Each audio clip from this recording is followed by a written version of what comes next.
کیونکہ 1 یا 2 دن کے بعد چاند رات بھی ہم گزاریں گے جس کو لیلۃ الجائزہ بھی کہا جاتا ہے. بہت سارے مسلمان ایسے بھی ہوں گے جنہوں نے شب بیداری بھی کی ہے, لیلۃ القدر میں بھی عبادت کی ہے, روزے رکھے, نمازیں پڑھی, لیکن چاند رات کو وہ شاپنگ مالز کا, بازاروں کا رخ کریں گے اور اس کے بعد جو نمازیں مسجدوں میں پڑھنے جاتے تھے وہ بالکل ہی سائڈ پر ہو جائیں گی, ترک ہو جائیں گی. لیلۃ الجائزہ کی امپورٹنس کیا ہے یہ بتائیے گا.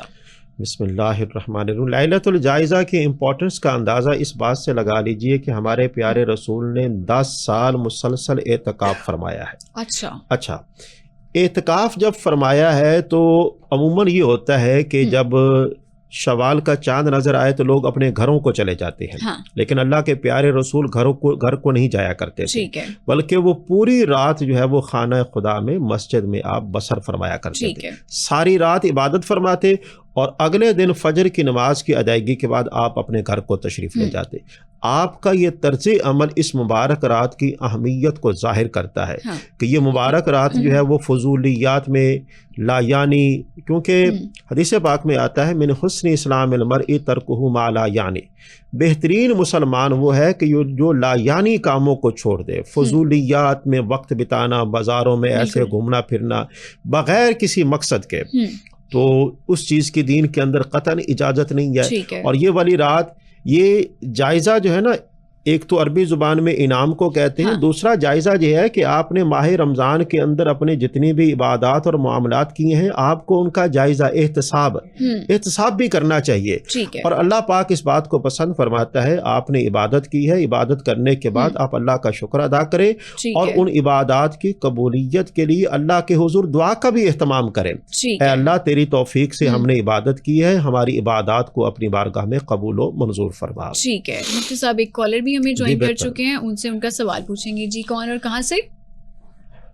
جی السلام علیکم. جی کیا سوال ہے؟ میں بول رہی ہوں لاہور سے. جی میرا سوال یہ ہے کہ کیا ایک خاتون باقی خواتین کی امامت کرا سکتی ہے, چاہے وہ تراویح ہو یا پھر نماز ہو؟ ٹھیک ہے مفتی صاحب, یہ اکثر یہ سوال عید کی نمازوں میں بھی ہوتا ہے کہ عید کی نمازیں کیونکہ خواتین گھروں میں پڑھتی ہیں اور ظاہر ہے وہاں ایک گروپ کی شکل میں یا اجتماع کی شکل میں پڑھتی ہیں خواتین اکٹھی ہو کے, تو وہاں پر امامت ہو سکتی ہے یا تراویح میں؟ یا جی اس حوالے سے عرضی ہے کہ خاتون جو ہے وہ امام نہیں بن سکتی. ٹھیک ہے, شریعت مطہرہ میں خاتون کا امام بننا وہ بالکل جائز نہیں ہے. بڑی ذمہ داری سے میں یہ بات عرض کر رہا ہوں. نفلی نماز ہے, عید کی نماز ہے, جس طرح کہ ہمارے ہاں صلاۃ و تسبیح کی نماز جو ہے وہ خواتین کرواتی ہیں, تو ایسا کرنا بالکل درست نہیں ہے. مساجد کے اندر جہاں پر مرد حضرات کے لیے عید کی نماز کا یا جمعہ کی نماز کا اہتمام ہوتا ہے یا تراویح کا اہتمام ہوتا ہے, ہمارے ہاں بے شمار ایسی مساجد ہیں کہ وہاں پر خواتین کے لیے بھی باقاعدہ باپردہ جو ہے ان کے لیے نمازوں کا اہتمام کیا جاتا ہے. تو خواتین کو چاہیے, ہماری مائیں بہنیں اور بیٹیاں ان کو چاہیے کہ وہ مسجدوں میں جا کر نماز کو ادا کریں, اور اس میں زیادہ ان کے لیے اجر و ثواب ہے بجائے اس کے کہ وہ گھروں کے اندر اس طرح کی نمازوں کا اہتمام کریں. اس کا بہتر طریقہ کار یہ ہے کہ اگر آپ اپنے طور پر پڑھنا چاہتے ہیں, انفرادی طور پر آپ پڑھ سکتے ہیں, لیکن اجتماعی طور پر جماعت کی صورت میں ہماری کسی بہن بیٹی کو آگے امام مقرر کر کے ایسا کرنا جو ہے یہ دین کی تعلیمات کے خلاف ہے. ٹھیک ہے مفتی صاحب, ایک اور بھی سوال یہاں پہ یہ پیدا ہوتا ہے کہ جو نماز عید پڑھتے ہیں گھروں میں, کیا وہاں پہ اجتماع کرنا ضروری ہوتا ہے, اور اگر امامت نہیں ہو رہی خواتین کی تو پھر وہ اپنی اپنی نماز پڑھیں گے, کیا کریں گے؟ ہاں بالکل, بڑا اچھا آپ نے سوال کیا ہے. وہ جی اپنی اپنی نماز پڑھیں گے. ٹھیک ہے, 2 رکعت نماز نفل شکرانے کے وہ ادا کریں گے. ٹھیک ہے, اور اس کا طریقہ کار یہ ہے کہ جب عید کی نماز جہاں پہ ہو رہی ہے وہ اپنے گھروں کے اندر اللہ کا شکر بجا لائیں گی, اللہ کی تکبیر. اور یہ بھی ایک بات جو ہے نا, یہ بڑی قابل توجہ ہے, اگر وہ گھروں کے اندر اس نماز کا اہتمام کریں گے تو کیا ان کے اجر و ثواب میں کمی ہوگی؟ نہیں. جو اجر و ثواب اللہ پاک مرد حضرات کو مسجد میں جا کر نماز ادا کرنے پر عطا فرمائے گا, وہی اجر و ثواب ہماری ماؤں بہنوں اور بیٹیوں کو گھر میں نماز ادا کرنے پر بھی عطا فرمائے گا. ٹھیک ہے, اللہ کی طرف سے اجر و ثواب میں کسی بھی موقع پر کوئی کمی نہیں ہوگی. مفتی صاحب کہا یہ جاتا ہے کہ لیلۃ الجائزہ میں جو استغفار کرے یا توبہ کرے اس کی جو توبہ ہے وہ قبول ہوتی ہے. ہم نے اکثر یہ بھی سنا ہے کہ جب اللہ کسی بھی انسان کو توبہ کرنے کی توفیق دیتا ہے, اس کا مطلب یہ ہے کہ وہ توبہ ان کی قبول کرنا چاہتے ہیں. اب بہت سارے مسلمان یا انسان ہمارے ہاں ایسے بھی ہیں جن کی توبہ قبول نہیں ہوتی. فار ایگزامپل والدین کی نافرمانی کرنے والے یا زنا کرنے والے, فراڈ کرنے والے, چوری کرنے والے, ان کے لیے پھر کیا ہمارے لیے حکم ہے؟ جی آپ نے بڑی اچھی, میں تو یہ سمجھتا ہوں کہ آپ کا یہ سوال جو ہے یہ پورے ماہ رمضان کا نچوڑ ہے. ماہ رمضان کی عبادات, معاملات, روزوں کی قبولیت کا دار و مدار اسی ایک چیز پر ہے جی. اور اس کے اندر ہمیں کیا کرنا چاہیے؟ حلال رزق کا اہتمام کرنا چاہیے, حرام سے اپنے آپ کو بچانا چاہیے. جن رشتوں کی پاسداری کا ہمارے دین نے ہمیں حکم دیا ہے, ہمیں ان رشتوں کی پاسداری کرنی چاہیے. ان کی دل آزاری یا ان کے ساتھ مس بیہیو, ڈسگریس, یہ والے معاملات ان کے ساتھ کسی بھی صورت میں نہیں ہونے چاہیے.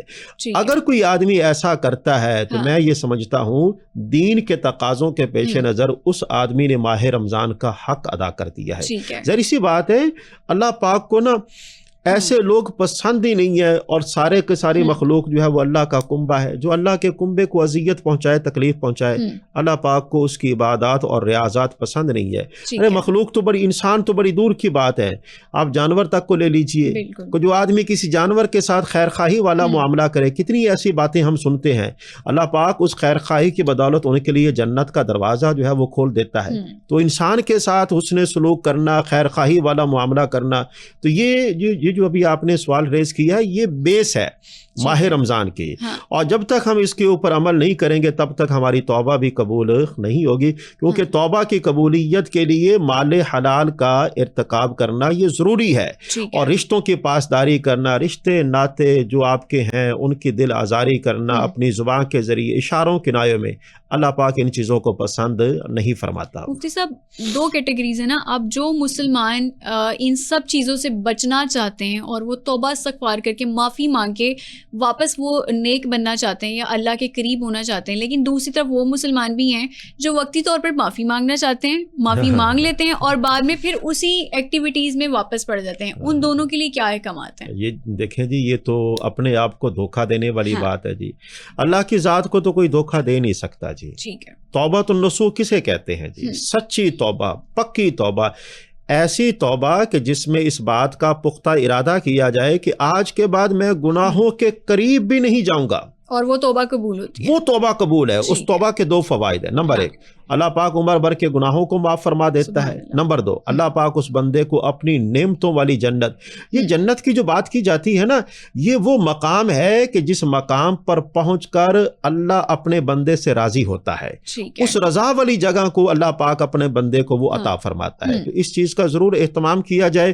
اور یہ جو عارضی طور پر یہ ساری کی ساری چیزیں کرنا, یہ اپنے آپ کو دھوکہ دینا ہے جی. صدق دل کے ساتھ اللہ کی رضا کے لیے اپنی زندگی کو گزارنا در حقیقت دونوں جہانوں میں عزتیں اور سعادتیں حاصل کرنے کا ذریعہ ہے. اور پھر اس طرح سے ان کی توبہ قبول نہیں ہوگی کیونکہ اللہ تو نیتوں کو جانتا ہے. جی آپ نے بڑی خوبصورت بات کی. اس کے اندر ایک یہ بھی ہے, آپ نے اگر کسی کی دل آزاری کی ہے نا تو معافی آپ کو اس وقت تک نہیں ملے گی جب تک آپ تلافی نہیں کریں گے. جی میری بات پر ذرا میں توجہ چاہوں گا. معافی جو ہے اس وقت تک نہیں ملے گی. مثال کے طور پر ایک چور جو ہے وہ چوری کرتا ہے, بعد میں آ کر کہتا ہے کہ مجھے معاف کر دیا جائے. نہیں, سب سے پہلے یہ ہے کہ وہ جو اس نے چوری کی ہے وہ مال واپس لوٹانا پڑے گا. لوٹانے کے بعد پھر اس کے اوپر سزا کا اطلاق کیا جائے گا. اسی طرح اگر کسی کی دل آزاری کی ہے کسی کے ساتھ, تو پہلے جا کر صدق دل کے ساتھ اس کے ساتھ معافی کا معاملہ کیا جائے. اور یہ معافی کا معاملہ عارضی طور پر نہیں, اپنی مفاد پرستی کو سامنے رکھتے ہوئے نہیں, صرف اور صرف اللہ کی رضا کے لیے.